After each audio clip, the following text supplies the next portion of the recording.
Hi, in the Book of Splendor we are told that in the last exile, which means in our time, towards the end of times, when redemption should take place, we are going to experience miracles that are bigger than the miracles that took place when we went out of Egypt at the time of Exodus. Question: why do we need bigger miracles in this time more than happened in Egypt? Maybe because we are, dumber than that time, and in order to understand that there is a creator, that there is God, and there is order in this world, cause and effect, and what we do, it comes back, what goes around comes around. So maybe we need bigger miracles to understand. This could be one possibility, but I think there is another possibility.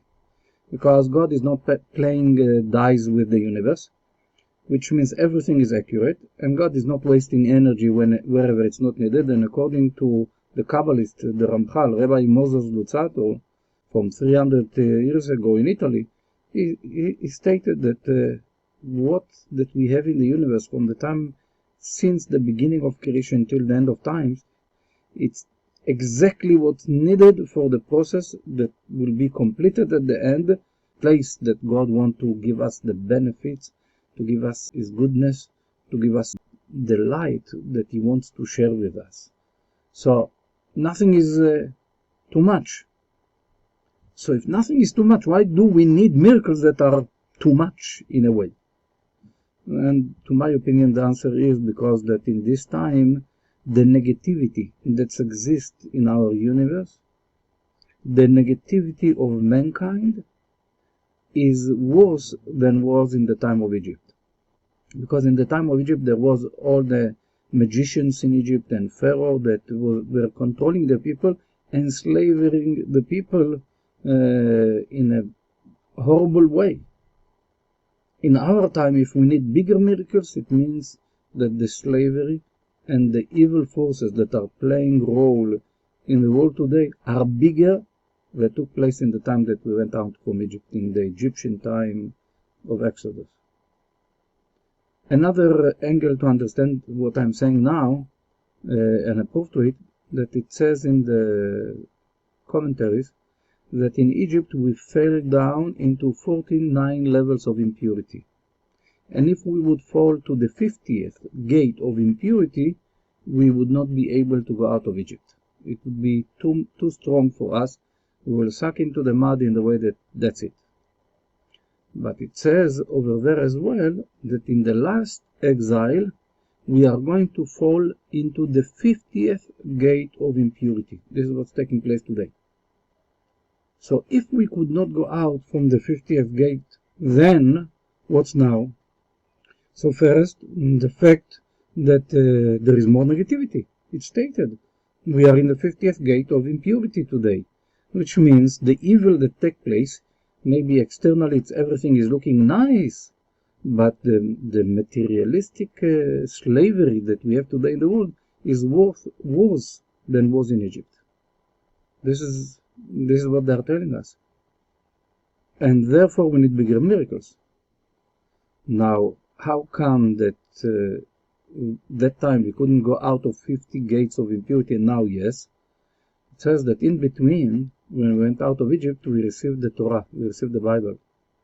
And with the Bible, we received all the secrets of the Bible. And the Bible is a channel to reveal light. So therefore, this time we have something which is different. We have a powerful tool through which we can reveal light that will take us out even from the 50th gate of impurity. So therefore, if we want really to change something in life, it's not but the demonstration won't do anything.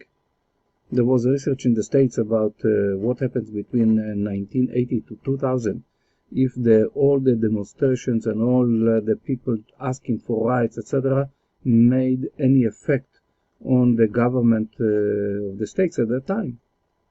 And the person that did that research was shocked from the result that it did not make almost any effect, less than 1%.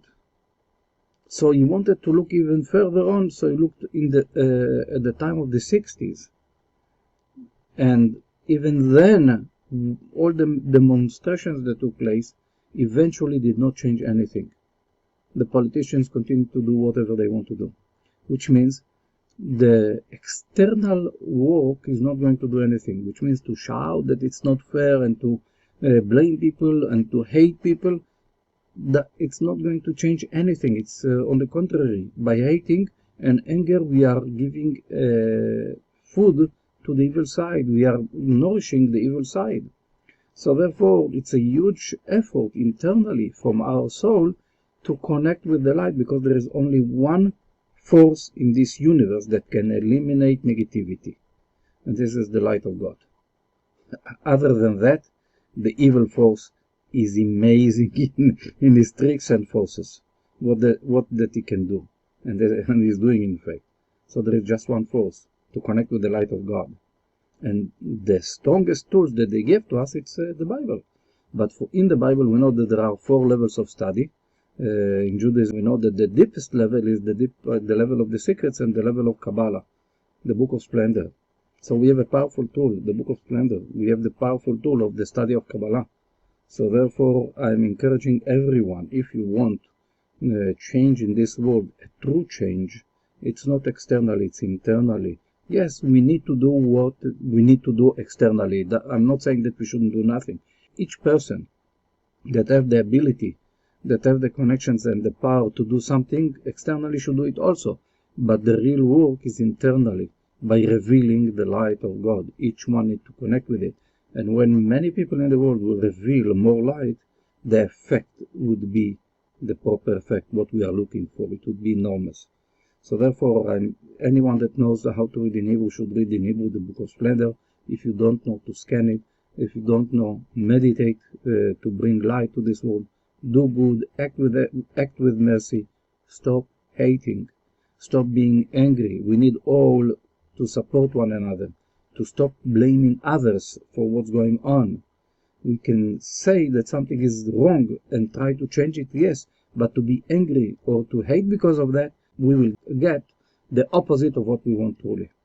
So therefore, I'm encouraging everyone to come to the study of Kabbalah, to study and to reveal light. You have your ways, do it your way. Reveal light. Don't give strength to darkness. This is the only way that eventually things will change in a merciful way.